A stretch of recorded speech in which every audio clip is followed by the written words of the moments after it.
Listo, muchas gracias. Antes de empezar, me gustaría, por favor, que todos los que están aquí puedan colocar en el chat de qué país están escuchando esto, porque entiendo que hay gente de varios lugares, entonces sí me gustaría un poquito ver eh, de dónde son ustedes. Así que vayan poniendo ahí en el chat desde dónde están escuchando esto, mientras yo preparo el primer video que quiero mostrarles.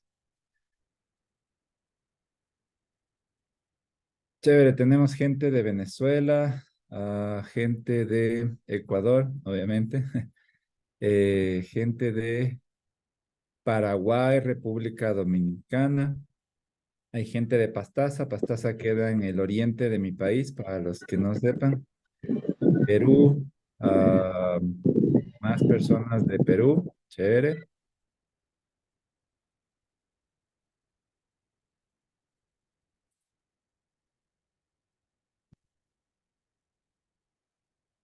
Houston, Texas, wow, tenemos aquí gente desde súper lejos, Quito, Ecuador, Melvin, nuestro hermano Melvin de Intelectuales Teístas está en Estados Unidos. Genial, listo. Sean todos bienvenidos. Antes de empezar de lleno al tema, quiero que vean un video chiquito que me descargué hace poco de TikTok y quiero que pongan atención al video. Sí, quiero que pongan atención a lo que dice este chico. Todos pueden ver mi pantalla, ¿no es cierto? Sí, sí, sí.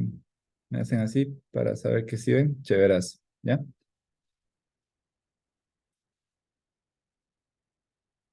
Y Dios no tiene materia, ni mucho menos es materia. Es un espíritu que está fuera de la realidad. Todo lo que está fuera de la realidad se llama irreal y está fuera del universo. Todo lo que está fuera del universo es inexistente. Así, este Dios, cumpliendo las características de cualquier cosa que no existe. Conste que llegan solitos a demostrar ellos mismos que la conclusión más racional es el ateísmo.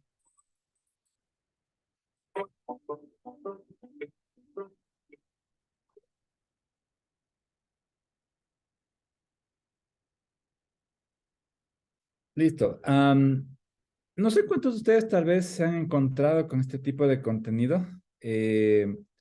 Yo, bueno, no paso en redes sociales, pero trato de subir un poco de contenido con el poco tiempo que la verdad me queda luego del trabajo y de mis estudios, pero este tipo de videos se han hecho muy populares, digamos, en los últimos 10 años, ¿sí?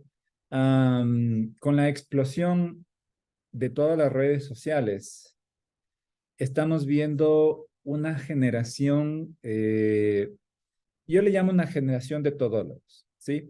De gente que antes uno tenía que saber para hacer cosas. Antes uno tenía que tomarse el tiempo de editar cosas para subir a YouTube y hacer contenidos un poco más largos, etcétera. Pero hoy en día, con la facilidad que te da Instagram, Facebook y sobre todo TikTok, am, mucha gente que no tiene esas habilidades comparte lo que piensa y no estoy en contra de que la gente lo haga, pero lo que sí estoy en contra es que la gente hable sin conocer, ¿ya? Entonces, por ejemplo, este chico que yo les acabo de pasar es muy famoso en TikTok, ¿ya? Tiene casi 70,000 seguidores. Y me llama la atención porque este tipo de videos que él hace comete errores demasiado básicos, ¿ya? Solo para darles una idea, lo que él acabó de decir en el video se conoce como materialismo, es decir, la presuposición de que todo lo material es lo único existente en este universo, ¿ya? Ahora, esto es muy sencillo de refutar, o sea, piensen en las ideas, piensen en los números, por ejemplo, los números son entidades abstractas, piensen en las proposiciones, por ejemplo, todos estos elementos son inmateriales, ¿ya? Entonces, eh, es bastante obvio que existe algo más allá de la materialidad. Pero les quería mostrar este video para que ustedes puedan ver un poco de lo que está ocurriendo.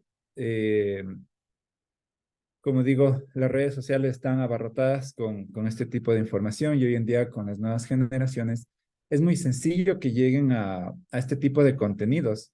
Y cuando no han tenido una buena formación, este tipo de cosas les empieza a resultar atractivas y sobre todo un poco lógicas, ¿no?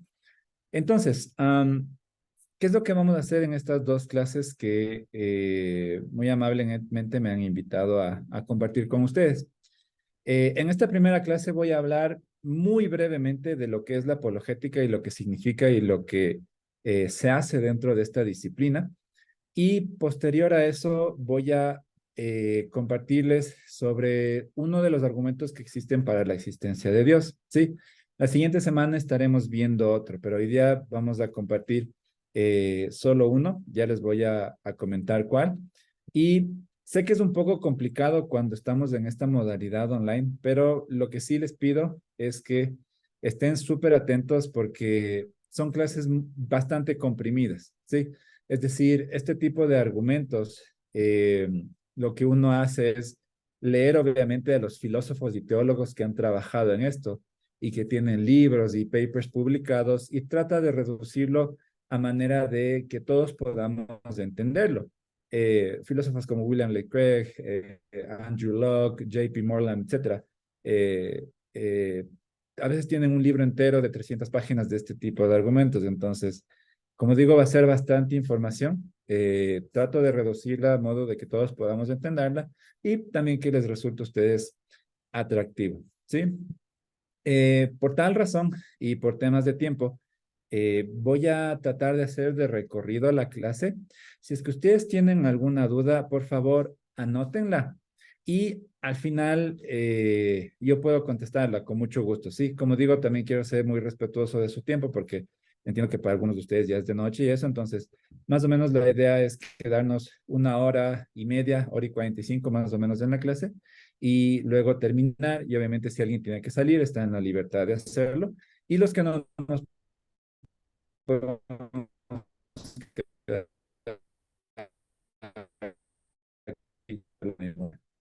entonces, punto medular de Cursal viene del griego apología, ¿sí? Etimológicamente hablando y también colocando la palabra en su texto. Los griegos usan palabra para tenían que dar, pero no dar defensa en el sentido de ir a golpear a alguien o ir a discutir con alguien, no, sino dar defensa en el sentido, pongámoslo en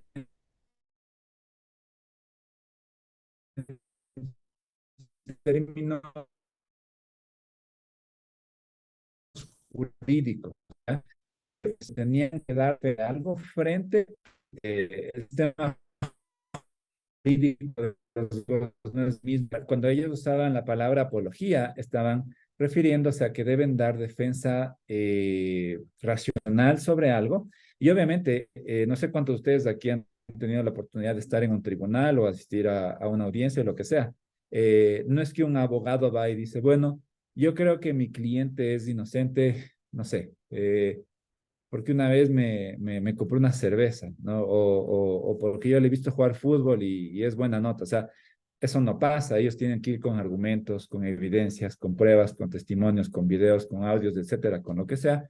Y esa es un poco la idea de la apología. Ahora, nosotros usamos hoy en día la apologética básicamente como dar defensa de nuestra fe. Y obviamente tratamos de compartirlo en ese mismo sentido, ¿no? Es dar defensa de nuestra fe, pero en un sentido racional y al mismo tiempo sustancial. Es decir, si yo voy a defender cosas dentro de mi fe, yo tengo que dar razones por las cuales yo creo que estas son correctas, ¿sí?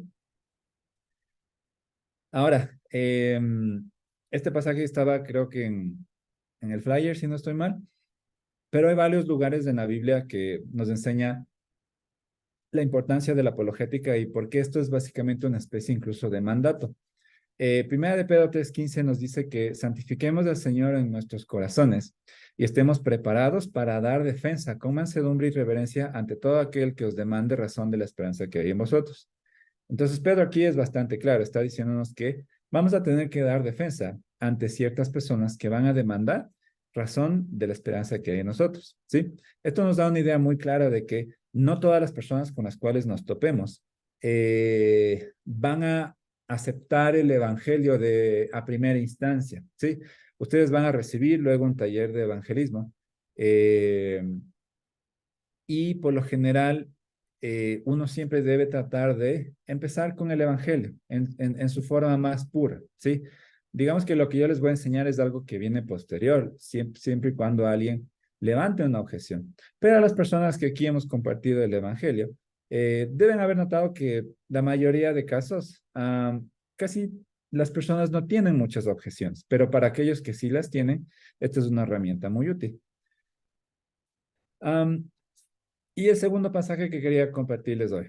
Eh, Esto está en Tito 1:10 y Pablo le está diciendo a Tito, que era un líder joven de esa época, que los líderes deben apegarse a la palabra fiel, según la enseñanza que han recibido, de modo que también puedan exhortar a otros con la sana doctrina y refutar a aquellos que se opongan. ¿Sí? Entonces, Pablo ya estaba aquí hablando de que para la época, si es que él está diciendo que va a tener que compartir sobre la sana doctrina, Pablo ya estaba implícitamente diciendo que hay una mala doctrina, es decir, que había mala enseñanza, que había gente que estaba enseñando cosas que no eran correctas, ¿ya? Y hoy en día pasa igual, tenemos personas y grupos de personas que enseñan cosas que están erróneas, ¿ya? Y no solo refiriéndonos a los ateos, es decir, a la gente que niega la proposición de que Dios existe, sino también a gente que se ha desviado, digamos, un poco de los caminos, no sé, como por ejemplo son los mormones, que tienen una revelación extra de un profeta llamado Joseph Smith, que vino en el siglo XIX a darle supuestamente un nuevo libro revelado por el ángel Gabriel, si no estoy mal,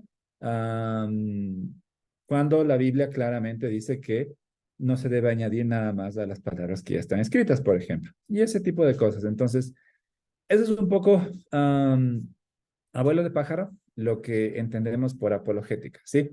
En un breve resumen, la apologética es la defensa racional de la fe, ofreciendo evidencias, argumentos y pruebas para las personas que estén dudando de la fe. Es también considerado un mandato bíblico. No tengo tiempo ahorita de ver más pasajes, pero hay casi una docena de pasajes que un poco hablan de dar defensa de la fe, de enseñar la buena doctrina, de exhortar, ¿sí? Incluso Jesús mismo cuando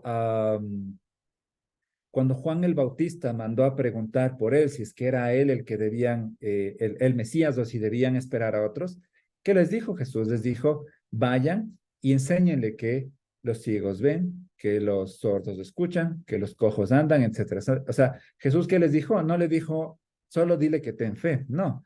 Le dijo, anda, o perdón, vayan, porque estaba hablándoles a los discípulos de Juan el Bautista, vayan y díganle lo que está ocurriendo, váyanle y muéstrenle las evidencias en pocas palabras. Entonces, ese es un poco el sentido de la apologética y obviamente al estar hablando de apologética cristiana entendemos que es una de las ramas de la teología cristiana. La teología cristiana nada más estudia la ciencia de lo que es Dios y de lo que hace en su creación. Entonces, habiendo dado esta breve introducción, quiero, perdón, quiero empezar con lo que nos compete para el día de hoy.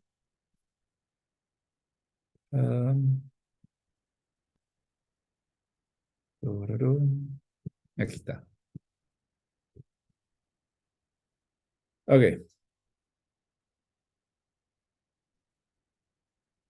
¿Cómo sabemos que Dios existe? Muchas veces dentro de nuestras iglesias esta pregunta puede sonar un poco absurda, ¿no?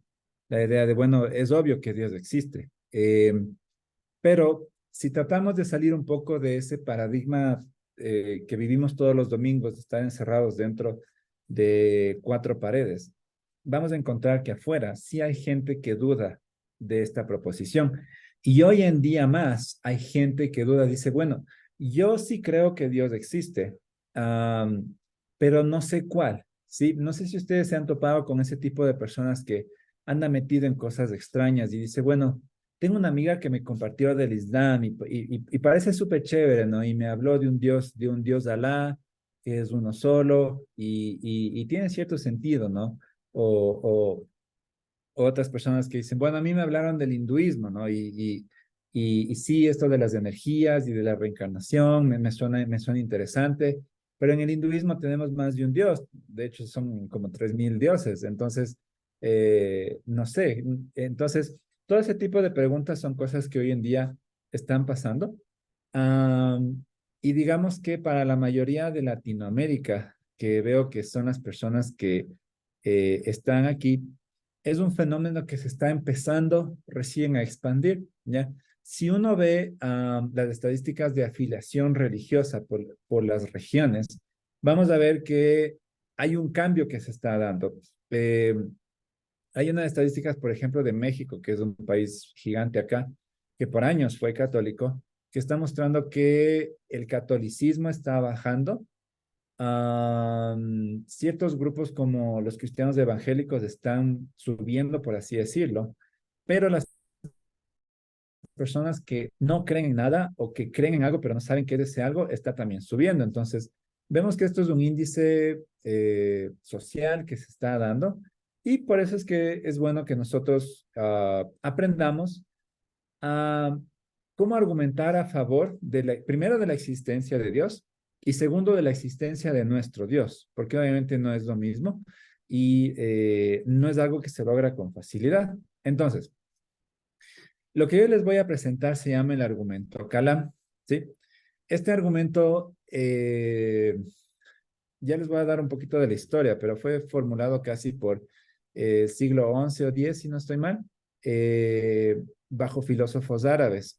Y hace más o menos unas 3 décadas fue retomado por filósofos cristianos y se ha trabajado muchísimo en él durante todos esos años. Entonces, como digo, lo que hoy les voy a presentar es un compendio de esas cosas, ¿sí? Y la idea muy general de este argumento es la siguiente, ¿sí?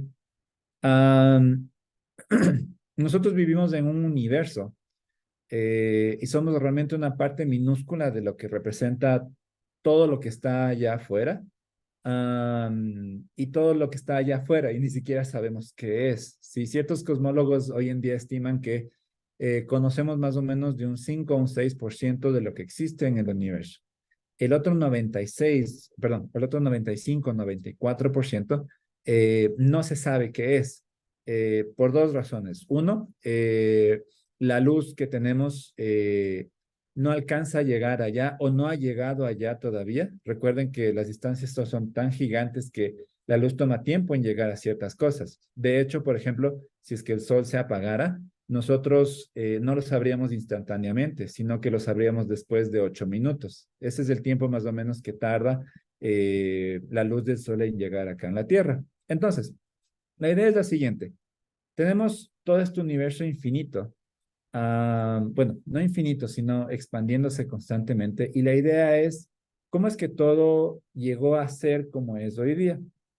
Y para eso tenemos una historia de grandes pensadores que se pusieron a meditar en esto y dice, bueno, ¿cómo es que hoy en día estamos aquí parados? ¿No? Y uno de ellos es Aristóteles.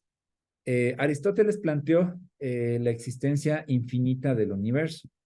Sí, él decía que sí creía en un Dios, obviamente, pero él creía en un Dios que existía conjuntamente con el universo. Entonces, a esto nosotros le vamos a llamar, eh, digamos, un universo infinito. Ya para Aristóteles, el universo, los planetas, las estrellas, etcétera, siempre han existido. Ya hacia el pasado y obviamente siempre van a existir hacia el futuro. Entonces, la idea de Aristóteles era esta idea de que el universo es como una línea estándar, ¿no? Una línea que se va hacia atrás de infinito y va a seguir en un tiempo tendiendo hacia el infinito. Y digamos que esta idea se quedó por muchísimos siglos en varios pensadores, hasta que llegó este señor, ¿sí? Einstein, a inicios del siglo XX, propuso lo que se conoce como la teoría de la relatividad general, que todos ustedes deben haber escuchado alguna vez, ¿ya?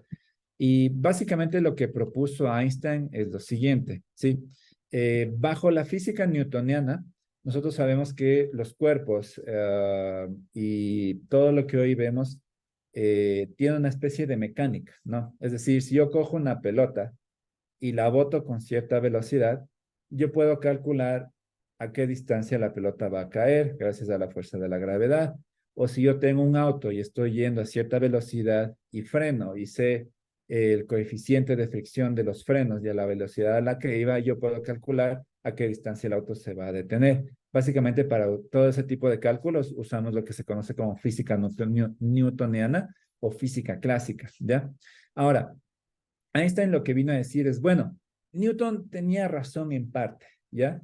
Pero él lo que hizo fue expandir esto y decir, bueno, para Newton ciertas constantes como el tiempo y el espacio no se movían, ¿no? Pero Einstein descubrió que no y dijo, no, el tiempo, el espacio, la velocidad, etcétera, son variables que van cambiando dependiendo del sistema de referencia que uno tiene.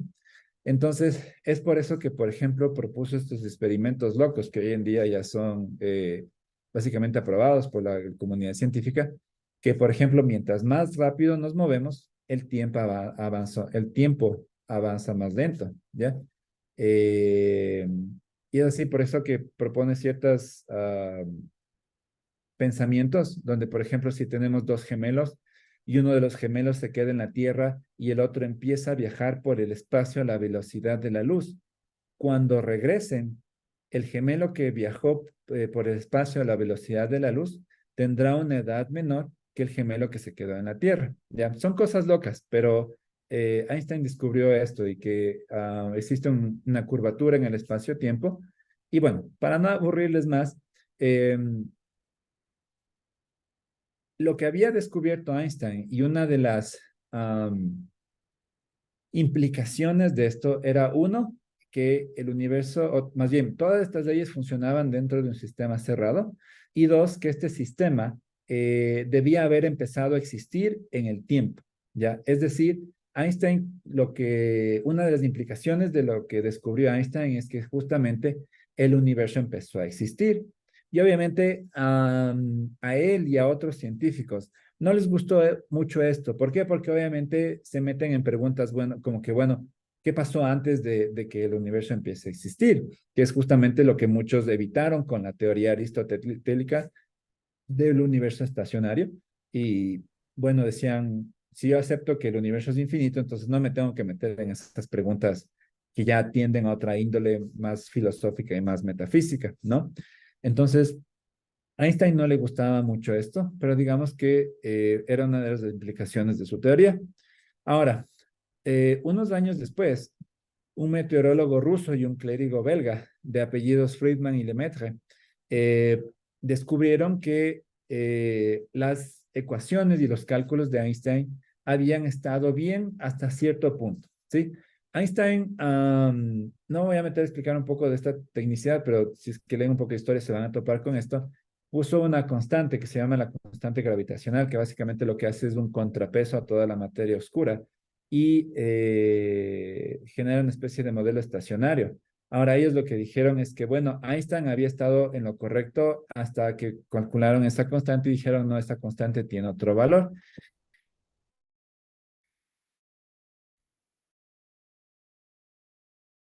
Y con los cálculos que Einstein tenía razón y que de hecho el universo empezó a existir, es decir, tenía un pasado finito, no infinito como lo había pues propuesto Aristóteles. Y luego de esto llegaron otros astrónomos como por ejemplo Hubble, que deben haber escuchado. Y me voy a saltar a la siguiente slide porque es mucho más fácil explicarles. Eh, Todo lo que ven nuestros ojos se ve dentro de un espectro visible que se conoce, ¿sí? Básicamente este espectro visible es un rango de longitudes de ondas a través de las cuales nosotros podemos ver los colores. Cada color tiene una onda distinta. ¿Sí? Y obviamente hay colores que ya salen de nuestro campo de visión como los ultravioletas. ¿Sí? Ahora, estas longitudes de onda tienen magnitudes. ¿Y qué es lo que hizo Lemaitre? Descubrió lo siguiente. Eh, cada que un objeto está más lejos de nosotros, esta longitud de onda corre hacia el rojo. Ya voy a hablar en términos súper simples. Corre hacia el rojo. Cada que un objeto se acerca hacia nosotros, la longitud de onda digamos, es menor. Perdón, sí, tengo que usar los términos precisos. Es menor y cuando se aleja es mayor. Por eso es que ustedes van a ver en los semáforos el color que es para stop o para pare es un rojo. ¿Por qué? Porque tiene una longitud de onda mayor y llega mucho más rápido a los ojos de las personas. Entonces, ¿qué es lo que descubrieron ellos? Descubrieron lo siguiente, ¿sí? Supongamos que, sí, sí puedo anotar, ya. Supongamos que este circulito que yo estoy aquí mostrándoles es del planeta Tierra, ¿sí? Y todos estos circulitos que están acá son otros planetas, ¿ya? U otras estrellas o cualquier cuerpo celestial, lo que sea, ¿sí? ¿Qué es lo que ellos descubrieron? Es que con el paso del tiempo, planetas que empezaban a hacer lo siguiente, ¿sí? Empezaban a hacer esto. Los planetas que estaban más cerca del nuestro tenían un ligero alejamiento, pero los planetas que están más lejos de nuestro tenían un alejamiento mucho menor. Y aquellos que están incluso más lejos están mucho más lejos de nosotros. Entonces, ¿qué es lo que ellos ah, dijeron o concluyeron con esto? Es que, bueno, si es que tenemos planetas que se están alejando de nosotros cada vez más, es que yo hago una regresión en el tiempo, estos planetas deberían estarse acercando más a mí, que es justamente lo que ellos descubrieron con los planetas que estaban más cerca de nosotros. ¿Y cómo hicieron eso? Bueno, simplemente midieron las ondas que llegaban de la luz que se reflejaba del planeta, de esos planetas hacia nosotros, que son, es algo cuantificable, o sea, yo puedo saber con exactitud el número. Entonces, ellos concluyeron y dijeron, bueno, si es que esto está pasando, entonces debe haber habido un punto en el tiempo en el cual ah, ah, todo básicamente era como una especie de mezclanza, ¿no? Y es lo que les estoy mostrando acá. La idea es la siguiente, nosotros habitamos más o menos en este campo del tiempo. Ahora, si es que yo me voy para atrás, van a ver ustedes que todo básicamente se empieza a achicar y todo se empieza a juntar. Y es un poco la idea del universo y por eso es que hoy en día el paradigma común, digamos, científico, es que el universo se está expandiendo y se está expandiendo aceleradamente, es decir, cada vez se expande más rápido. Ahora, si es que yo hago una regresión en el tiempo y me voy hacia atrás, en teoría, este universo de haberse básicamente dar cuenta que pueden hacerlo más y más y más y más y más y más y más chiquito hasta que llegan a un punto infinitesimal, ¿sí? Y básicamente esa es la conclusión que llegaron estos dos científicos que son una de los más grandes que tenemos hoy en día, Stephen Hawking y Roger Penrose. Ellos crearon una teoría que se llama la teoría del espacio-tiempo. El nombre popular de esta teoría es la teoría de la singularidad, que es lo que yo les estaba diciendo, que si es que nosotros nos vamos atrás en el tiempo, más o menos 13.8 mil millones de años, que se estima que es el tiempo que ha transcurrido desde que el tiempo empezó a existir hasta que estamos nosotros, ya les voy a explicar un poco de eso, vamos a llegar a la conclusión de que todo, planetas, estrellas, polvo cósmico, agujeros negros, todo lo que existe afuera, estaba, no tengo un lápiz a la mano, pero estaba básicamente todo comprimido en la punta de un lápiz, ya, para darles un poco una idea de lo que ellos se refieren. Ahora, ¿qué es lo que pasa? por las leyes de la física. No sé cuántos de ustedes se acuerdan que cuando yo mientras más la aplastaba con la plastilina, ¿qué pasaba con la plastilina? Se hacía más caliente, ¿ya? Eso es por las leyes de la termodinámica. Cuando yo aplasto un objeto y sobre todo comprimo gases y materiales, etcétera, ese objeto se empieza a calentar. Pasa lo mismo con los planetas y con la materia. Mientras más yo los comprimo, más calientes son. Es así que hoy en día sabemos que en el inicio del universo, el universo tuvo un inicio extremadamente caliente. Hay cosmólogos que simplemente por facilidad ponen que se tuvo una temperatura infinita porque casi que no se puede calcular y tuvo una densidad infinita. Estoy hablando del inicio del universo. Entonces, ¿qué es lo que pasa? Si es que yo digo que el inicio del universo tuvo este comienzo muy caliente, ¿ya?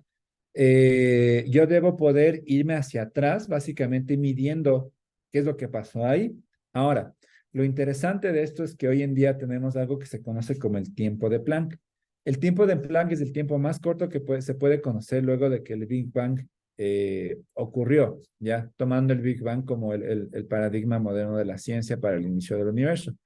¿Qué es lo que pasa? Yo no puedo irme más atrás del tiempo de Planck. Es decir, los cosmólogos hoy en día saben que, más bien dicho, no saben qué es lo que ocurrió antes de esto, ¿sí?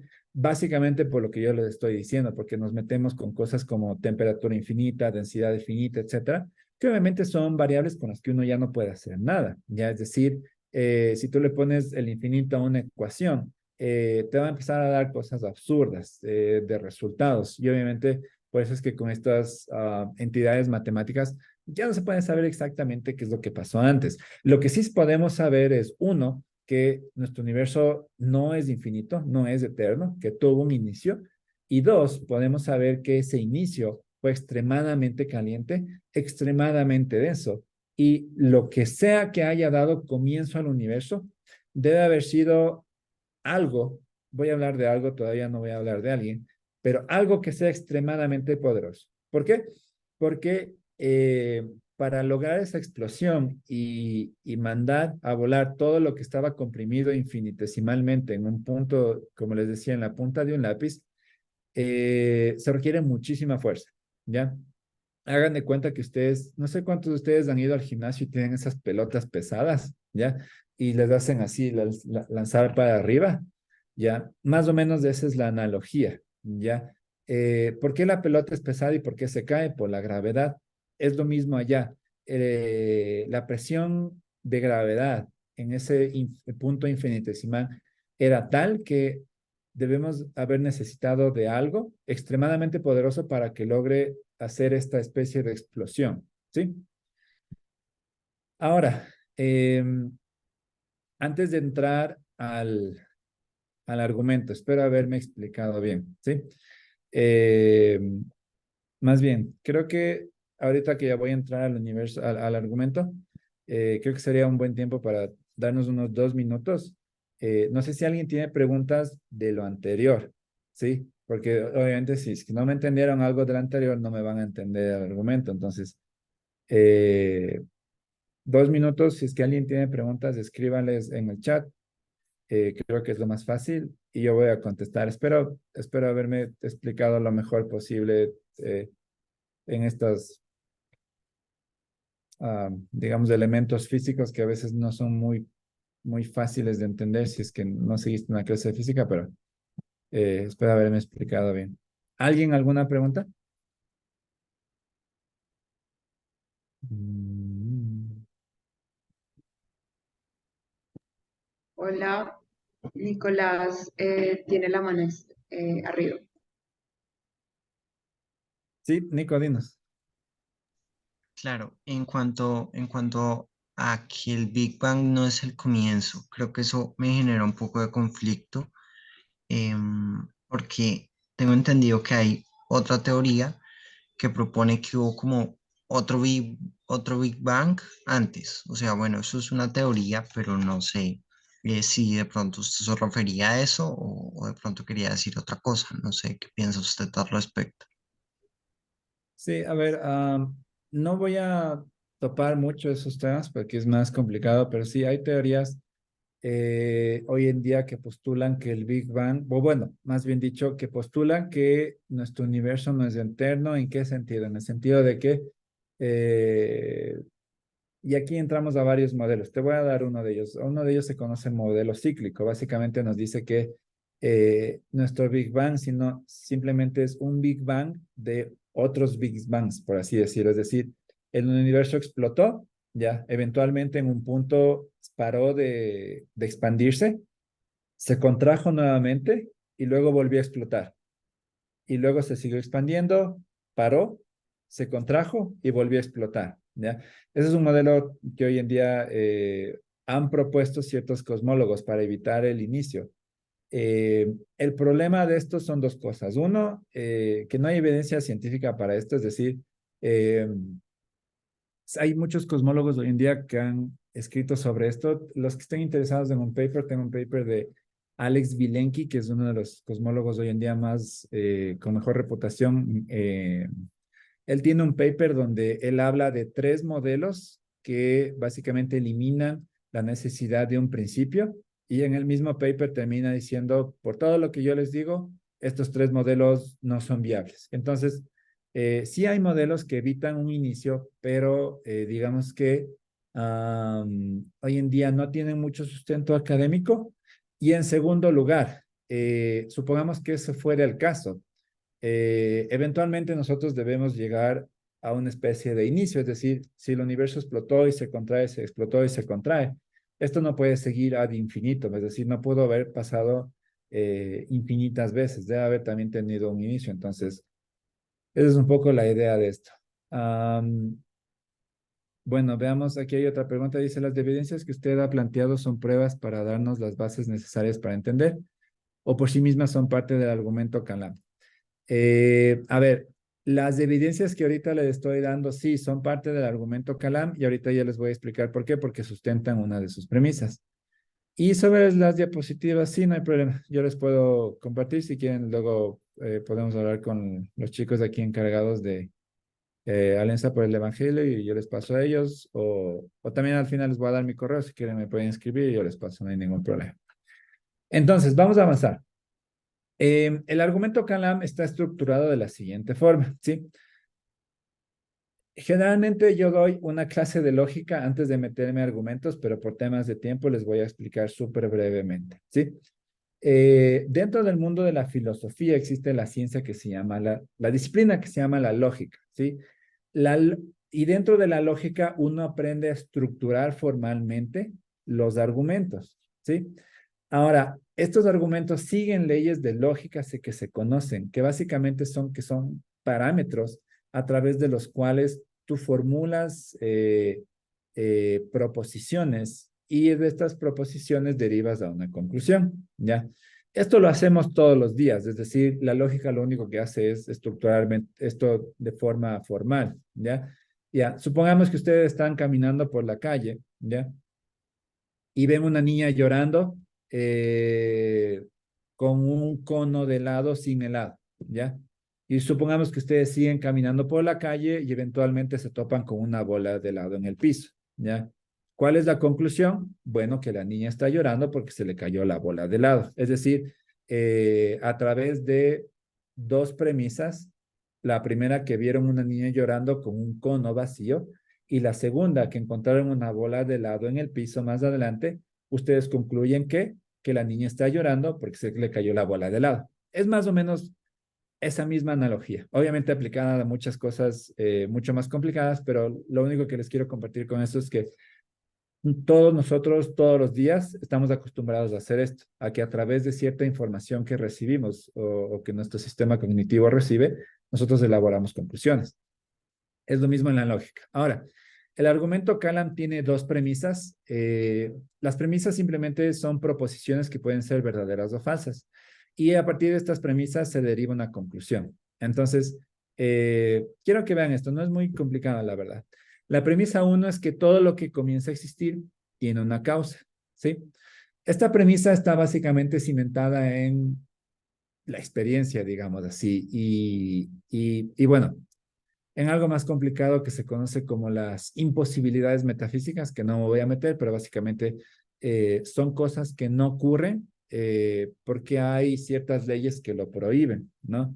Entonces, por ejemplo, nosotros sabemos que no existen los círculos cuadrados, ¿no? Porque por definición un círculo no tiene lados y por definición un cuadrado no tiene, o sea, una circunferencia. O sea, eso se conoce en filosofía como una imposibilidad metafísica, es algo que no puede existir. Es lo mismo acá. Todas las cosas que nosotros vemos, un vaso, un celular, nosotros mismos, los animales, etcétera, todo lo que empieza a existir siempre tiene una causa, ¿sí? Si yo hablo de un celular, por ejemplo, ¿cuál es la causa de un celular? Bueno, fue un ingeniero que diseñó un software y fueron otras personas que fueron implantando el hardware, etcétera. Entonces, este celular tiene una causa de existencia. Si hablamos de los seres humanos, todos tenemos una causa de la existencia. Sí, creo que todos conocemos cómo funciona el sistema reproductivo. No son clases de sexualidad, así que no les voy a explicar. Pero la idea es la misma. Ahora, porque esta premisa es basada en la experiencia, porque no vemos nosotros cosas apareciendo de la nada, ¿ya? Es decir, yo no veo aquí en mi cuarto que vaya a aparecer un león, por ejemplo, ¿ya? O no sé, yo no veo en una cancha de fútbol o en un partido de fútbol que eventualmente vaya a aparecer, no sé, una jirafa caminando por ahí, ¿no? O sea, las cosas no aparecen de la nada, ¿ya? Y esto es, nuevamente, nos metemos como un tema de filosofía, pero es una noción basada en la experiencia. Si nosotros no vemos cosas aparecer de la nada y todo lo que vemos que empieza a existir, eh, siempre tiene una causa, ¿ya? La premisa 2, el universo empezó a existir y con esto respondo a la pregunta que me hicieron hace un ratito. Es sustentada por todo lo que yo ya les dije, ¿sí? El corrimiento al rojo, que es lo que yo les expliqué de las ondas, eh, la teoría de la relatividad general propuesta por Einstein, eh, la teoría de la singularidad propuesta por Stephen Hawking y Roger Penrose, y hay otras cosas más, como por ejemplo las ondas cósmicas de radiación, que básicamente son puntos de temperatura que hoy en día los cosmólogos pueden medir allá afuera en el universo y que nos dicen, bueno, si es que yo encuentro puntos de temperatura por afuera, eso quiere decir que en un punto en el tiempo el universo estuvo muy caliente y hoy en día ese calor simplemente se está disipando por todo el universo. Ese tipo de cosas nos ayudan a concluir que en realidad el universo tuvo un inicio, ¿ya? Luego de eso me voy a meter a un poquito de filosofía, creo que les va a gustar porque les va a hacer pensar bastante, pero si es que yo, uno, acepto que todo lo que comienza a existir tiene una causa, y dos, que el universo empezó a existir, tres, yo por lo tanto puedo concluir que el universo debe tener una causa, ¿ya? Este es el argumento Kalam. Es muy simple, ¿ya? Y como les digo, lo único que tenemos que hacer es sustentar las dos proposiciones porque la conclusión ya se deriva lógica. Nuevamente, la primera proposición simplemente nos dice que todo lo que empieza a existir tiene una causa. Ya hablamos de eso. No vemos cosas saliendo de la nada. No vemos cosas llegando a existir sin una causa previa. Y por lo tanto, decimos que todo lo que empieza a existir tiene una causa. Dos, el universo empezó a existir. Esto ya lo vimos a través de la ciencia. Ahorita nos vamos a meter un poquito en filosofía, que creo que les va a gustar. Y yo de esto simplemente derivo que el universo debe haber tenido una causa. ¿Sí? Ahora, eh, yo les había dicho que esto empieza con un filósofo que se llama Al-Ghazali, que era un filósofo y místico persa, que habló en su tiempo de que todo lo que comienza tiene una causa para su comienzo. Sí, es por eso que de aquí deriva el Kalam. Sugerir que las cosas podrían surgir sin causar nada es dejar de hacer metafísica y recurrir a la magia. ¿Sí? Y hoy en día también de ley se van a topar con gente que dice, no, pero bueno, miren la física cuántica. En la física cuántica sí vemos cosas apareciendo de los campos cuánticos. La física cuántica lo único que hace es estudiar las cosas que son muy, muy, muy, muy, muy pequeñas, ¿ya? No sé si se han visto Ant-Man, ¿ya? Que es este personaje de Marvel que lo que hace es comprimirse hasta niveles muy chiquitos. En la primera película le pasa algo bien interesante y es que él se empezó a comprimir y la máquina, lo que sea que usa, se descompuso y se empezó a achicar y achicar y achicar y achicar y achicar hasta que llegó al universo cuántico, que básicamente se conoce, que es donde existen partículas hipotéticas, pero se cree que existen como los taquiones y otras partículas más pequeñas de los átomos. Entonces, básicamente es lo que estudia la física cuántica y hay gente que dice, bueno, que a veces en esos campos cuánticos ven partículas saltar y volver a los campos cuánticos. Es como una especie de piscina, ¿ya? Eh, ¿Cuál es la respuesta a esto? Uno, es que hoy en día todavía no existe una sola teoría cuántica, ¿sí? Por lo general hay una docena de propuestas. No es algo que ya esté definido, como por ejemplo la teoría de la relatividad general, que sabemos qué es, qué leyes tiene, qué ecuaciones tiene, etcétera. La física cuántica es de otro mundo. Y en segundo lugar, siempre que alguien habla de que algo empezó a existir de la nada en la física cuántica, esa nada siempre es algo.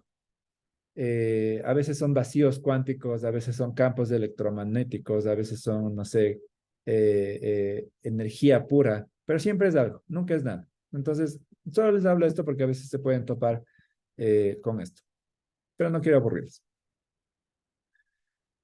Ahora, segundo, ya vimos que el universo sí tuvo un inicio, ¿ya? Hay un libro muy bueno que se llama No basta mi fe para ser ateo. Se puede conseguir ya en varias librerías, pero Frank Turek lo pone súper fácil y en su libro resume con la palabra search, que es lo que yo les dije. ¿Qué es lo que prueba que el universo tuvo inicio? La segunda ley de la termodinámica, el universo en expansión, la radiación del Big Bang. Galaxias con semillas, esto no les hablé, pero es básicamente una idea de que toda la galaxia tiene una especie de semilla o se puede rastrear básicamente de dónde pudo haber nacido esa galaxia. Entonces, si yo puedo rastrear esto, yo puedo entender que las galaxias no son infinitas o no siempre existieron, ¿ya? Y por último, la teoría de la relatividad de Einstein. Y yo también puedo usar la filosofía para comprobar la segunda premisa de que el universo no tiene un inicio, ¿sí? Y aquí quiero que me pongan, que me presten atención porque no es tan sencillo de entender, pero una vez que lo entienden, es divertido. Es divertido porque es un ejercicio mental muy interesante, ¿sí? Y me voy a saltar acá, ¿ya? Quiero que piensen en lo siguiente. Supongamos que ustedes llegan a un hotel, ¿ya? Y este hotel tiene un número infinito de habitaciones, ¿ya? Y el dueño del hotel les dice, mira, no tengo realmente habitación para ti porque todas las habitaciones están llenas, ¿ya? Y tú sabes un poco de matemáticas y le dices, bueno, si es que tú tienes infinitas habitaciones ocupadas, tú me puedes hacer un espacio a mí, porque el infinito siempre va, siempre va a aceptar un agregado más, ¿ya? Y el dueño del hotel te dice, sí, ¿sabes qué? Tienes razón, te voy a dar una habitación. Y la persona que estaba en la habitación uno le corre a la 2. A la persona que estaba en la 2 le corre a la 3. A la persona que estaba en la 3 le corre a la 4 y así sucesivamente al infinito o hasta el infinito, ¿ya?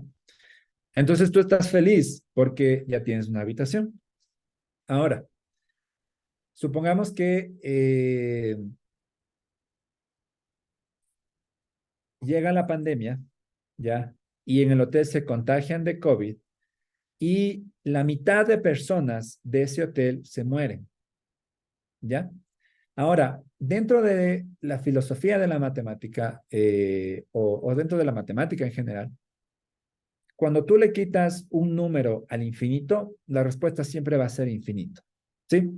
Entonces, si dentro del hotel la mitad de personas de los cuartos infinitos que había se murieron, ¿qué es lo que va a quedar?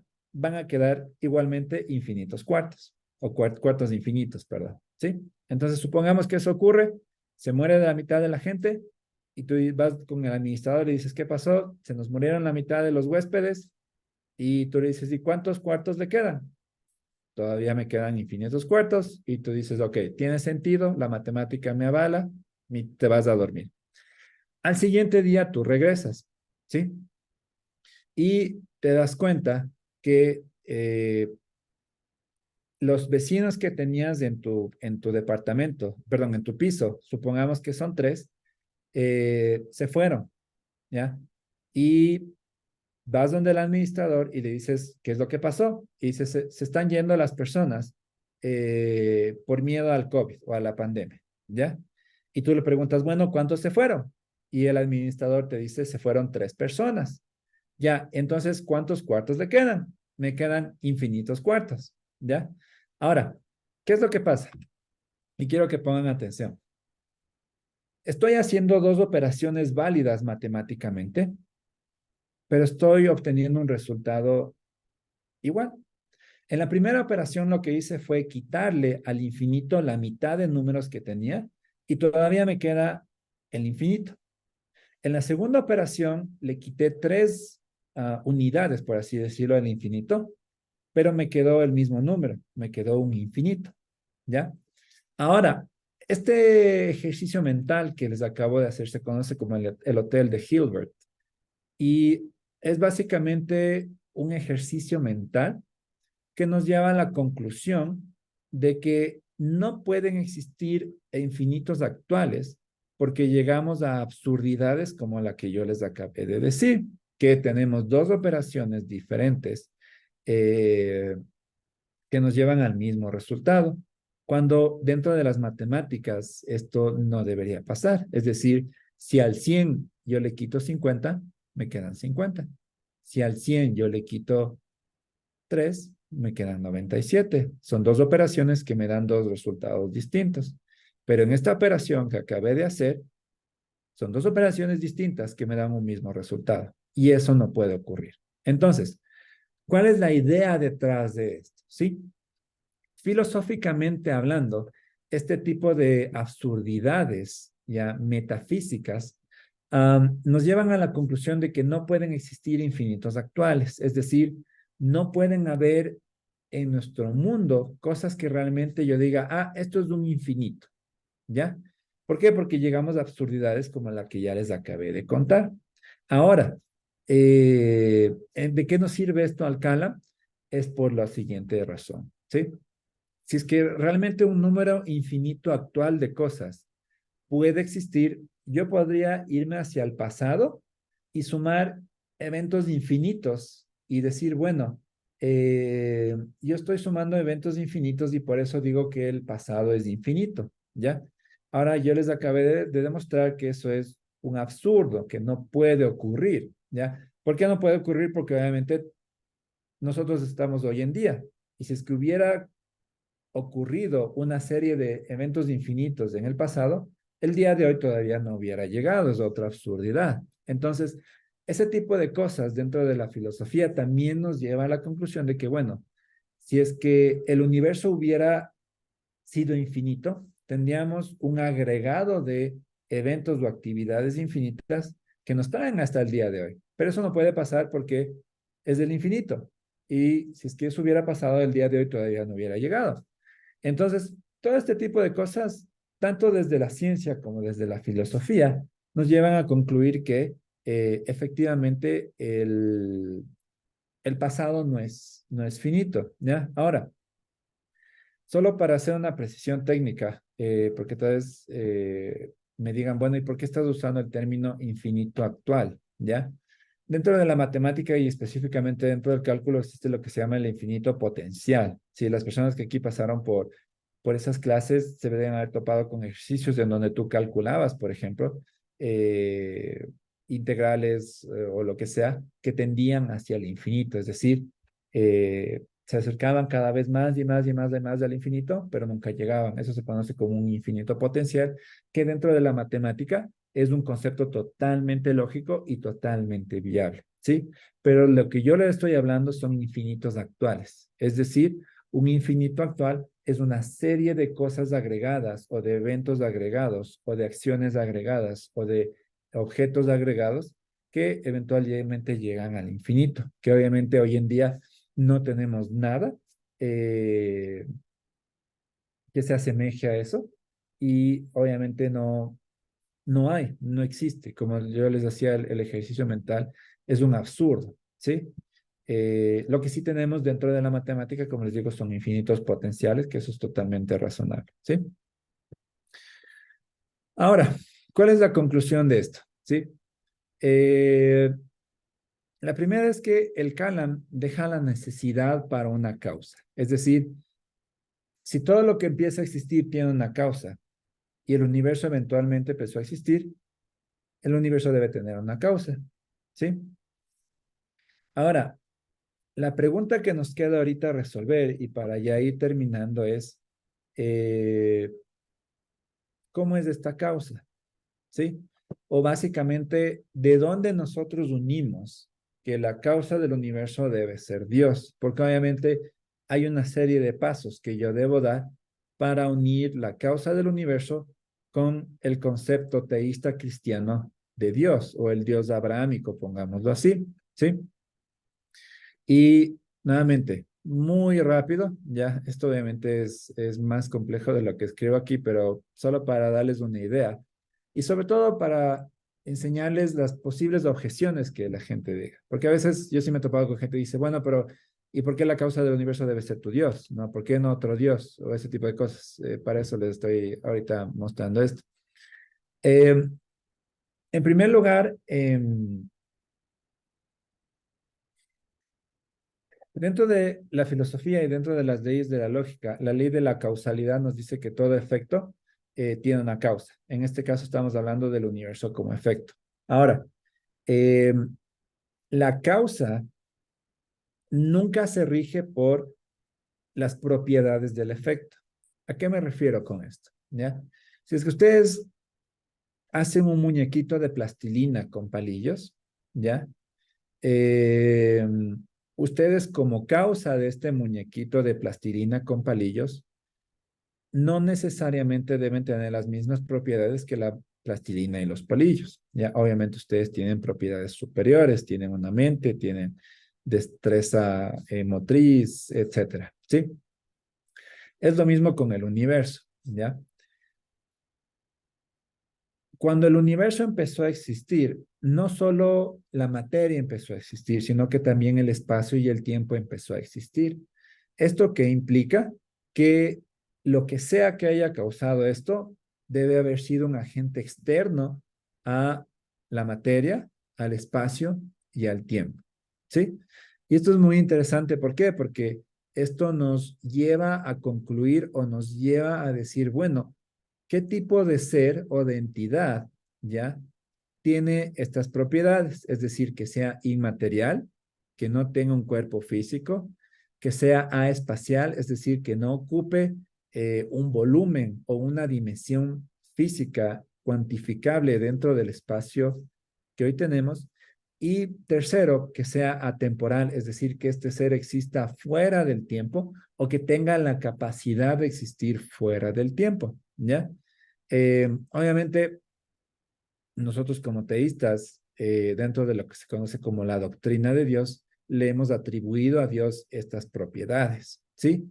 Y por último, este ser debe ser extremadamente poderoso, por todo lo que yo les había dicho, ¿sí? Si es que nosotros nos vamos atrás en el tiempo, entendemos que toda la materia estaba comprimida en un punto infinitesimal, que tenía temperatura, densidad, eh, casi infinitas y una fuerza gravitacional muy fuerte. Lo que sea que haya dado espacio para que esto explote, ya, no es el término correcto explotar, pero son simplemente para hacernos una idea, debe haber sido alguien extremadamente poderoso, ¿ya? Entonces, aquí ya tenemos cuatro cualidades. Uno, que este ser debe ser inmaterial, porque toda la materia empezó a existir desde el Big Bang. Dos, que sea aespacial, nuevamente, porque el espacio empezó a existir desde aquel momento que ocurrió el Big Bang. Y tres, debe ser atemporal. ¿Por qué? Porque el tiempo también empieza a existir en el Big Bang. ¿Ya? Por eso es que cuando uno pregunta, bueno, ¿y qué es lo que ocurrió antes del Big Bang?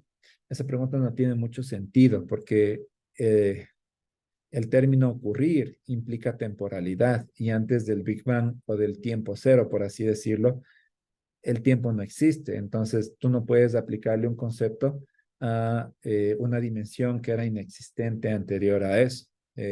Simplemente antes de que Dios decidiera crear todo, no había tiempo. Él simplemente era acto puro, como lo dice Tomás de Aquino, ¿no?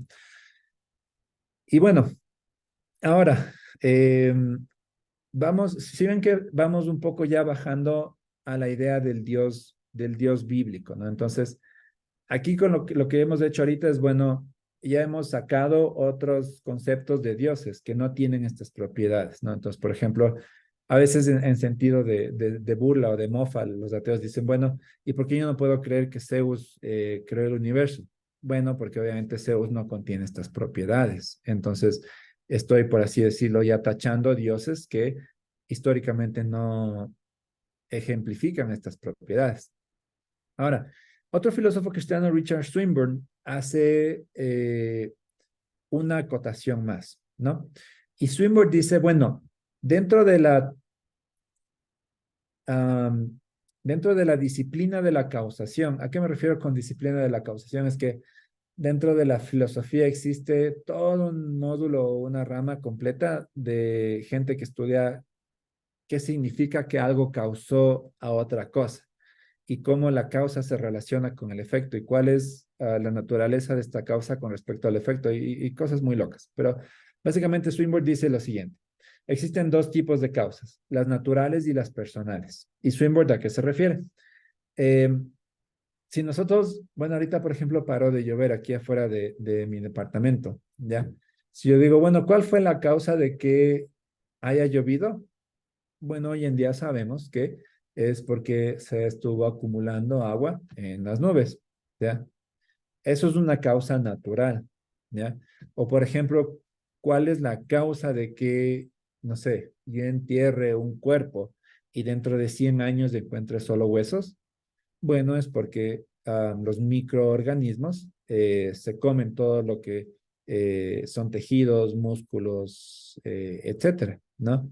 Hay una causa para que todo haya desaparecido menos los huesos. Esas son causas naturales. Ahora, existen otro tipo de causas, ¿ya?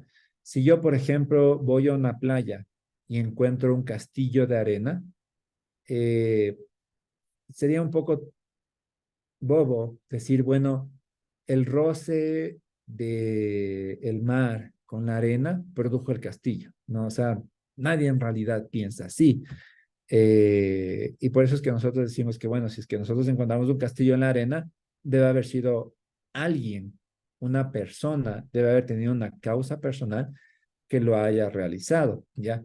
Es lo mismo con, había un teólogo famoso llamado William Paley que escribió sobre la teología natural y él decía que si tú te encontrabas un reloj en el camino, eh, obviamente debes haber estado muy loco para decir, bueno, este reloj se produjo por el roce de la arena con las rocas y la lluvia y el viento y boom, empezó a existir. O sea, nadie realmente pensaría así. Si es que uno ve un reloj en medio de la selva, dices, bueno, esto debe haber venido de un ser inteligente, alguien, una causa personal. Es lo mismo con el Big Bang. Dado que antes de el Big Bang, el espacio, el tiempo y la materia, etcétera, no existían, es realmente ilógico pensar que el universo pudo haber existido o pudo haberse dado simplemente gracias a las leyes de la naturaleza, ¿ya? Y esto también contradice un principio metafísico que nos dice que los efectos nunca pueden preceder a sus causas, ¿ya? Es decir, cuando yo tengo un efecto de algo, ese efecto jamás puede haber ocurrido antes de la causa, ¿ya? Eso se conoce como una absurdidad metafísica. Si yo tengo un vaso, por ejemplo, ¿ya? Este vaso jamás pudo haber existido antes de la persona que dijo, bueno, voy a derretir vidrio y voy a darle una forma, ¿ya? Es una absurdidad, se conoce. Es lo mismo con el universo. Decir que el universo se creó a sí mismo o se autocreó o que por las leyes del universo este comenzó a existir es nuevamente una imposibilidad metafísica o una absurdidad metafísica, ¿ya? no puede ocurrir porque violaría la ley de la causalidad. Ahora, lo que Swinburne nos dice con esto es que, bueno, aparte de que este ser sea inmaterial, aespacial, atemporal y extremadamente poderoso, le vamos a dar el atributo, bueno, no es que le vamos a dar, sino que de toda la evidencia que tenemos derivamos que este ser debe también debe ser un ser personal, ¿ya?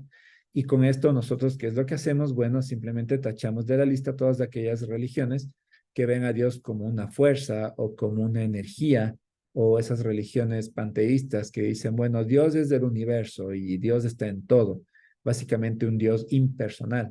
Con esto lo que hace Swinburne es simplemente tachar y decir, bueno, estas religiones no están en lo correcto porque un ser con facultades cognitivas y más específicamente con una mente debe haber hecho esto. ¿Por qué? Simplemente porque todas las leyes empezaron a existir a partir del Big Bang y estas no pueden preceder al Big Bang. Entonces, ese es el razonamiento detrás. Um, y bueno, con esto creo que ha acabado con este argumento. Eh, Solo para resumir, eh, a modo de así un flashback de lo que vimos, les presenté un poco de lo que nos dice hoy en día la cosmología moderna sobre el universo. Luego les presenté el argumento Kalam, que nos dice que uno, todo lo que empieza a existir tiene una causa, ¿ya? Y bueno, aquí tal vez para hacer una precisión, ustedes dirán, bueno, ¿y qué pasa con Dios? Bueno, es que Dios nunca empezó a existir. Por eso es que una de las elementos claves dentro de esta premisa es que todo lo que empieza a existir tiene una causa. Porque por lógica las cosas que no empiezan a existir, como Dios, no tienen causas. Por eso es que Dios no tiene causas, es un ser incausado que siempre ha existido. En segundo lugar, el universo empezó a existir. Esto ya lo vimos que lo comprueba la ciencia moderna y también podemos comprobarlo a través de la filosofía con estos ejercicios mentales que yo les dice de que los infinitos actuales no pueden existir porque nos meteríamos a absurdidades como el hotel de Hilbert que yo les expliqué y obviamente porque vemos que eso simplemente no existe en la realidad, o sea, no existe nada que nosotros podamos decir, esto es un infinito de cosas, ¿no? Eh, y entonces, ¿qué es lo que nosotros derivamos de eso? Entonces, que el universo debe haber tenido una causa, ¿sí? Y esta causa debe ser inmaterial, aespacial, atemporal, debe haber sido extremadamente poderosa. Y por último, debe haber sido una causa personal necesariamente. ¿Por qué? Porque no existían leyes, no existía nada que pudiera dar paso a todo lo que ocurrió. Y nuevamente porque nos meteríamos en una contradicción lógica, es decir, el universo como tal, como efecto, jamás puede haberse causado a sí mismo, nuevamente porque violaría una de las leyes de la lógica que hoy tenemos. Entonces, esa es un poco la idea del Kalam, ¿sí? Um, Así que bueno, antes de ir terminando, para las personas que ya se tengan que retirar, les dejo mis datos. Tengo unas páginas de Facebook e Instagram que trato de subir ciertas cosas cuando puedo. Estoy como Ferrazonable Ecuador. También tengo un TikTok que también subo cosas de vez en cuando. Ese le subí a otro nombre para no mezclar. Le subí como el pez en la canasta. Y ahí está mi correo personal. Como ya me hicieron muy amablemente la introducción, yo sirvo en el Ministerio de Fe Razonable, que es del doctor William Lane Craig, que básicamente lo que tratamos de hacer es un poco coger todos estos temas que están dentro de la academia, por así decirlo, de teología y filosofía cristiana, y los tratamos de traducir y traerlo para capacitar a las personas. Uno, para que puedan ellos también enseñar a otros, y dos, para que obviamente su fe se vea fortalecida. Entonces, yo espero que ustedes, luego de esta charla, hoy en día, antes de dormir, digan, bueno, creo que tengo una razón más para realmente concluir que lo que creo es correcto, ¿no? Y que Dios realmente existe y que tiene todas las propiedades que la Biblia le atribuye y etcétera, etcétera, ¿no? Entonces, de mi parte ha sido un gusto compartir con ustedes. No se olviden que la siguiente semana tenemos el segundo argumento a favor de la existencia de Dios, que va para el argumento de diseño. Ya vamos a trasladarlos a otro. Entonces, Nuevamente, muchas gracias para las personas que tengan que retirarse. Lo pueden hacer y sé que hay también personas con preguntas, entonces no se preocupen que aquí nos vamos a quedar. Bueno, chéverísimo, chéverísimo, Juan. Muchísimas gracias por todo lo que nos explicaste. Yo sé que acá todos fuimos súper bendecidos. Bueno, antes de que se me vayan, porfa, quiero que me regalen una fotico. Así que, porfa, ahí, arréglense rapidito, actívenme las cámaras. Esto se va a poner súper bueno. Hoy solo es como el abrebocas de todo lo que se viene. Lean y relean sus anotaciones. Todo lo que nos explicó Juan es súper, súper chévere. Así que antes de que le digan las preguntitas, porfa, y todos activen las cámaras. Eso, voy a tomar una fotico. Un momentico ahí, todos sonrían. Pero la vez pasada no limpié y se vio súper mal. Ahora sí, sonrientes. 1, 2, 3. Y otra por si acaso. Listo. Muchas gracias, Tali. ¿Qué nos quieras decir ahorita? Bueno, chicos, muchas gracias por estar. Esperemos que hayan aprendido bastante de esto que acabo de exponer Juan, el argumento Calam. Así que, pues nada, que haya sido de utilidad para ustedes. Si hay dudas o lo que sea, vamos a escribirles en el grupo donde pueden poner sus dudas y agradecer también a Juan por la exposición, excelente explicación. Creo que lo hizo de una forma súper clara, con un lenguaje bastante sencillo para poder entenderlo todos nosotros. Así que independientemente de personas estudiadas o no, creo que ha sido bastante claro para todos. Así que, pues nada, Juan Sebastián, muchísimas gracias. Y los esperamos también la siguiente semana. En el grupo vamos a estarles enviando el canal de YouTube para los que nos preguntaban si la clase va a quedar grabada. Siempre la solemos subir al canal de YouTube. Entonces, ahí van a estar todas las clases grabadas para que ustedes las puedan revisar, para que las puedan enviar a más personas también, a lo mejor los que no pudieron estar o gente que ustedes crean que les interese aprender sobre esto.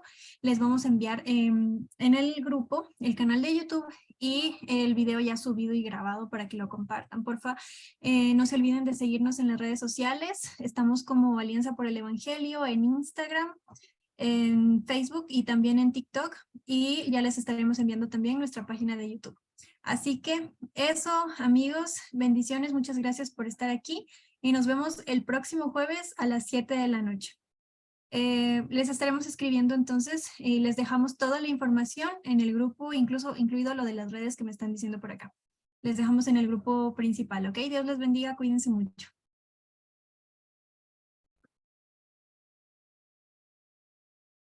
Gracias, gracias. Nadie se fue con ninguna pregunta, ¿no? Por si acaso.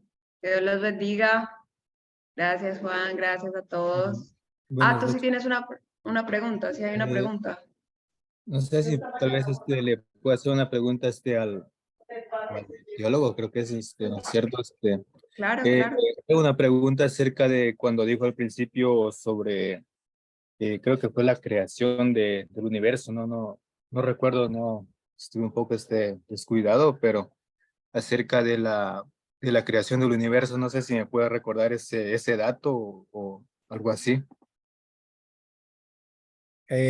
Sí, a ver, hablamos de que, bueno, inicialmente recuerda que hablamos de que el universo debe haber tenido un inicio por todo lo que dijimos, ¿no? Por las leyes de la termodinámica, por el principio de la relatividad de Einstein, por el corrimiento al rojo, etcétera.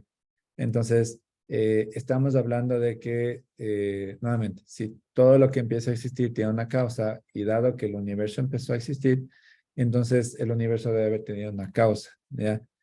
Obviamente no usé la palabra creador a propósito porque eso es saltarnos pasos para llegar a esa conclusión. Lo correcto es decir, bueno, el universo tuvo una causa y luego qué propiedades se le pueden atribuir a esta causa basada en la evidencia que tenemos. Ya vimos que es un ser inmaterial, espacial, atemporal, extremadamente poderoso, es un ser personal. Y obviamente llegamos a la conclusión, bueno, de que hay mucha probabilidad de que este ser realmente sea el Dios abrahámico porque posee todas esas cualidades, ¿no? Esa es un poco la idea. Sí, sí, más o menos a lo que me quería referir a más o menos al tiempo, porque más o menos según lo que, o sea, lo que yo tengo conocimiento un poco, que o sea, la creación del universo, digamos, hasta ahora más o menos variaba entre, creo que era 6.000 a 7.000 años desde que fue la creación del universo, Ah, porque sí. Ujú. habían algunos datos que siempre yo escucho que dicen digamos, científicos o datos que siempre escucho que dicen que el universo se creó hace miles de millones de años y es algo que sería incongruente. No sé si tal vez tiene alguna respuesta sobre eso. A ver, sí, si te refieres a cuál es el tiempo,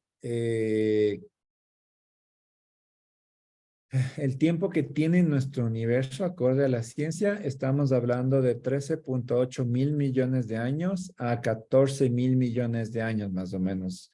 Es en ese rango en el cual te da la ciencia. Ahora, decías que eso era incongruente con algo, eso no entendí muy bien. Sí, según digamos lo que digamos datos de bíblicos, ¿no? Sería más o menos los 7.000 y pico de años, algo así. Ya. Ya, a ver, lo que tú estás diciendo es que, a ver, em, voy a tratar de explicar súper rápido porque esto también es bastante complicado. Eh, Tradicionalmente ha habido gente que intenta calcular qué tiempo, qué tiempo ha transcurrido desde el inicio de la creación hasta nuestros tiempos con información bíblica, ¿ya? ¿Qué es lo que hacen estas personas? Básicamente lo que han hecho es las genealogías que hay en Génesis, me parece que hay en Números y luego en ciertos evangelios, lo que hacen es sumar todos los años que que ocurrieron desde Adán hasta básicamente Jesús, ¿ya? Esa suma te da entre 5 a 7 mil años, ¿ya? Es lo que tú estás diciendo. Ahora, ¿qué es lo que pasa? ¿Ya? Eh, ¿Cómo encontramos nosotros una correlación entre la edad bíblica literalista y la edad científica del universo? ¿Ya? Hay dos cosas aquí. La primera es que hoy en día se sabe por el estudio de las genealogías que existen autores que no han citado a todas las personas dentro de la genealogía. Entonces, ¿qué es lo que pasa ahí? Es que tenemos básicamente un vacío en donde la Biblia es silenciosa. ¿Por qué? Porque, por ejemplo, la genealogía que hay en Génesis difiere en unas 3 o 4 personas de la que hay en Deuteronomio, y la que hay en Deuteronomio difiere de un par de personas de las que hay en Mateo.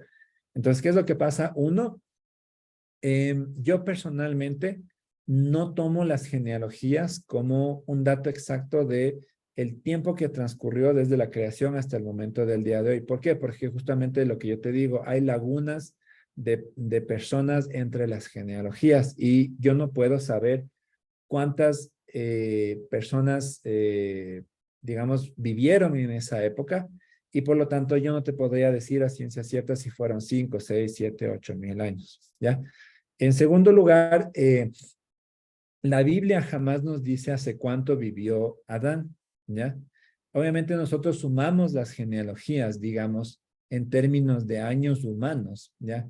Pero recordemos que los libros del Pentateuco, es decir, Génesis, Éxodo, Números, Levíticos, etcétera, contienen edades de humanos que obviamente vivieron mucho más de lo que nosotros vivimos y que se cree que los años registrados incluso de esas personas puede que no hayan sido tan exactos. Entonces, eh, nosotros, digamos, sumar genealogías y asumir que todos vivieron los, no sé, 60, 70, 80 años que hoy en día vivimos, yo lo considero como arriesgarse mucho, ¿sí?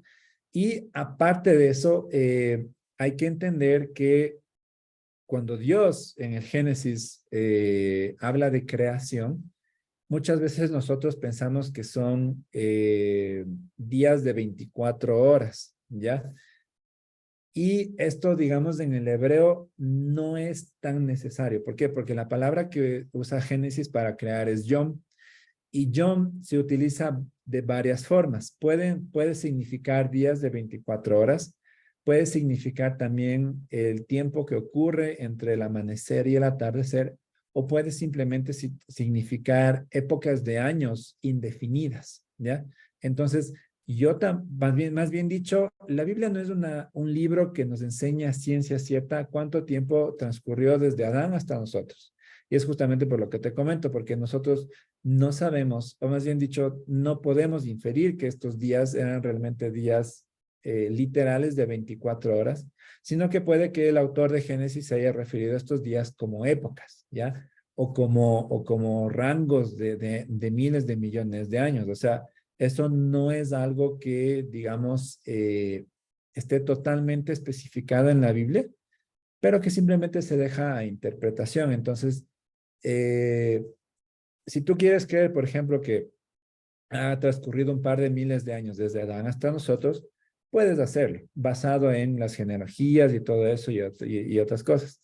Ahora, si tú quieres alinearte, digamos, a la edad contemporánea que tiene el universo, también puedes hacerlo sin problema. Nuevamente, por lo que yo les digo, porque las épocas de los días no están definidas en la Biblia. Entonces, puede que Dios simplemente haya dicho, bueno, yo creo las plantas y todo, pero no necesariamente en 24 horas. Tal vez Dios se tardó un par de millones de años en hacerlo y no hay ningún problema. Yo también puedo creer esto justamente por lo que te estoy diciendo, porque el término yom, que compete a día, no significa literalmente días de 24 horas. Entonces, como digo, es un tema más profundo, pero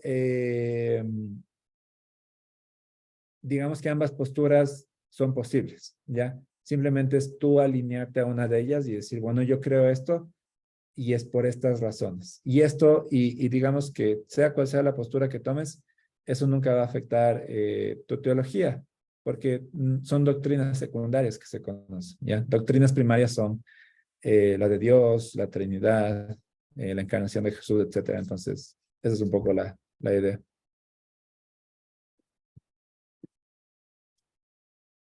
No sé si alguien más, alguna pregunta. Creo que por ahí vi una mano levantada. Y ahorita la bajo. Creo que era Ryan. Ryan, ¿estás por ahí?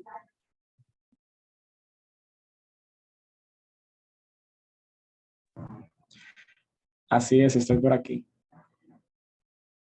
A ver, cuéntanos, para ir cerrando, por favor. Bueno, yo no quisiera quizá como complicar más todo lo que se ha enseñado hoy, porque con lo que se le estaba explicando a Juan Carlos, también me surgió a mí un recuerdo de una pregunta que yo le hice a mi pastor aquí en la iglesia. Y es que en la pandemia, ya hace como 3 años, yo estaba colaborando en los cultos que se grababan primero en la semana para luego ser transmitidos el domingo. Entonces, mientras nosotros estábamos mirando cómo quedó el video, que luego iba a ser editado para subirlo, yo le pregunté al pastor que si a ciencia cierta no tenemos la suficiente prueba para nosotros decir que, por ejemplo, los 7 días de la creación, como decía Juan Bravo, eran literalmente días de 24 horas, que por qué generalmente se enseñaba de esa manera, pudiendo ser posible que fueran miles de millones de años para que sucedieran cada cosa. Y recuerdo que creo que la respuesta que él me dio fue que él asocia esos días que se describen ahí en Génesis con los días enseñados más adelante en la ley mosaica, cuando se enseña sobre los rituales y todo eso, por ejemplo, la Pascua, etcétera. Entonces él quería como dejarme entender de que Dios tenía y aún sigue teniendo un plan especial con nosotros, y aunque él tuviese el poder de hacer las cosas en miles de millones de años, también tuvo el poder de quizá haberla hecho en un instante, cuando inició todo, sin haber dado tiempo a que realmente se sucedieran las cosas en líneas temporales tan separadas. Y él me quería como dejar dicho que realmente él lo hizo para dar a entender que las cosas que él le dedicó más tiempo para crear, la hizo porque se estaba dedicando con amor, y honestamente, la respuesta no es tan fácil ni para él, ni quizá para ninguna persona, sin importar cuán capacitada esté, pero básicamente era sobre eso que yo quería hablar. Chévere, Ryan. Sí, como, o sea, como digo, es un tema complejo, pero al mismo tiempo, yo lo pongo de esta manera. No hay consenso en cuanto a eso, ¿ya? Es justamente por lo que yo estoy diciendo, porque la Biblia no fue creada como un texto de biología o de geografía, es decir, no es el propósito de la Biblia. Entonces, obviamente, ciertos autores no dejaron muy claro a qué se referían cuando hablaban de este tipo de cosas, sobre todo en libros muy antiguos como en Génesis, ¿no? Entonces, sí, la idea es entenderlo, comprenderlo, ver las diferentes posturas que hay y eventualmente decir, bueno, yo me quedo con esta porque pienso que es la más correcta o la que más sustento tiene, ¿no? Muchas gracias por tu comentario. Creo que está Eider, si no estoy mal, levantada la mano. Sí, yo tenía una duda, o sea, los primeros argumentos como que sí se me quedan claros, pero el argumento de explicar de que, ok, si el universo debe tener un principio y no puede ser infinito, ¿cómo, o sea, lo relacionas de esto o justificas que existe un ser pues que tenga acceso a estas cosas? Porque también hay el concepto del universo autocontenido, en el que no necesariamente tenga que existir un Dios. Ya, eso creo que tal vez se podría responder con lo último que dije, ¿ya? El concepto de un universo autocontenido, yo lo catalogaría dentro de la filosofía como una imposibilidad metafísica, porque básicamente lo que te va a decir esto es que, dado que el universo, digamos, se autocontiene, tiene la capacidad de crearse a sí mismo, ¿ya? Y esto nuevamente por la ley de la causalidad es imposible, porque el universo en sí o el universo per se es un efecto, no es una causa. Y cuando yo digo que el universo se autocontiene y tiene la capacidad de autocrearse o destruirse, lo que sea, estoy diciendo que el efecto tiene la capacidad de preceder a la causa o de hacer lo que la causa hace. Lo cual nuevamente digamos, es algo metafísicamente absurdo o imposible que se conoce. Entonces, yo me iría por ahí, ¿ya? Sí he escuchado estas posturas, pero por lo general son personas que están tratando de evitar el inicio del universo y bueno, se meten a este tipo de ideas extrañas y no se dan cuenta que tal vez puede sonar intuitivo, ¿no? Bueno, el universo tuvo la capacidad de autocrearse, pero no te estás dando cuenta que te estás metiendo en un ámbito mucho más profundo. Y es básicamente como decir, bueno, yo al mismo tiempo que soy soltero, soy casado, o sea, no, o sea, o eres soltero o eres casado, y es lo mismo con el principio de causa y efecto, o sea, o eres efecto o eres causa, pero jamás vas a poder preceder a la causa. Bueno, muchísimas gracias a todos. Si tenemos más preguntas, porfa, escribámoslas en el grupo o nos las hacen llegar aquí a Alianza por el Evangelio, le escriben a las redes sociales de Juan. Muchísimas gracias a todos por estar aquí. En serio, nos encantó. Muchas gracias nuevamente, Juan.